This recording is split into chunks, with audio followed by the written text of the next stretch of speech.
Bwana, kumekuwa na gumzo kubwa sana mitandaoni ambalo limewafanya mashabiki wengi kuweza kushangazwa na hiki ambacho kinachoendelea kwa sasa, ikisemekana kwamba Aaliyah ambaye yule ex wa Diamond Platnumz tayari ameweza kurudiana kwa mara nyingine na ex na bwana mkubwa Diamond Platnumz na tayari ni mjamzito, na ujauzito huo ni wa bwana mkubwa Diamond Platnumz na picha zao tayari zimeshaanza kusambaa huko mitandaoni, na wakionekana kwamba wao tayari wameshaweza kujirasmisha rasmi kwa wafuasi wao na kuweka wazi kuhusiana na penzi lao. Sasa kumekuwa na mijadala mingi ambayo inayoendelea mitandaoni, na wengi wao waliweza kufunguka vingi sana na kusema kwamba sasa hii itakuwaje, hii itakakaaje, maana tunaona kabisa kuna kitu ambacho bado hakiko sawa. Sasa kama Aaliyah atakuwa ameweza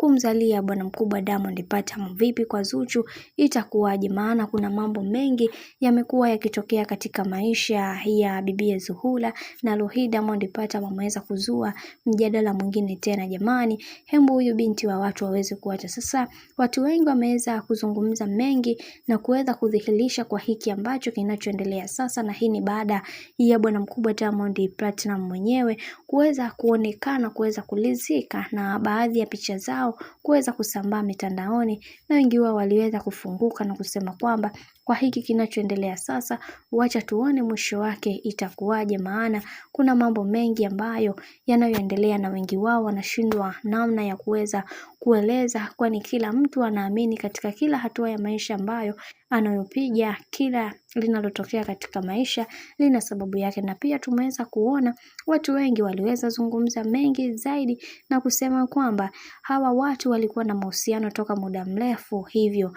yatupaswa kuweza kuhakikisha kila kitu kinakwenda kuwa sawa, kwa sababu tunaamini kwamba kila kitu kinachotokea katika maisha huwa kina sababu. Hivyo hili linalotokea sasa ni sababu kubwa itakayomfanya bibi Zuchu aweze kufanya maamuzi kwa mara nyingine, kwa sababu amekuwa akipitia changamoto nyingi sana katika maisha yake, lakini amekuwa akipambana na hilo uhusiano ambalo halimpi furaha wala nini. Lakini mambo ndo kama hivyo ambavyo unavyozidi kuona mambo yanazidi kupamba moto, na wengi wao waliweza kumsihi sana bibi Zuchu ni bora akachukua time akaendelea na maisha yake, lakini ndo kama hivyo tayari ni mjamzito na yeye tena, sasa aende wapi? Na ndo tayari kwa Diamond Platnumz kama mwenyewe ambavyo alivyoweza kusema amefika. Mambo ndo kama hivyo. Mimi ni usisahau kusubscribe, kulike, kushare pamoja na kucomment.